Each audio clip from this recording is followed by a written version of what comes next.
Բարև ձեզ թանկագիններս, բարի գալուստի մալիք։ Բույսերը չի կարելի հավաքել մայրուղիներից, քաղաքային այգիներից,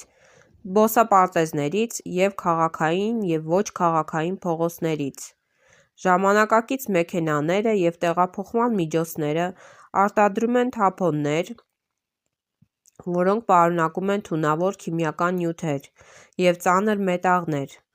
Այդ թունավոր քիմիական նյութերը և ծանր մետաղները անցնում են հողին և բույսերին, և այդպիսի սնունդը վնասակար է առողջության համար։ Սնունդը, դեղաբույսերը պետք է հավաքել արդյունաբերական տարածքներից և մարդկանց բնակության վայրերից որքան հնարավոր է հեռու տեղերում։ Այսօր այսքանը, ցտեսություն։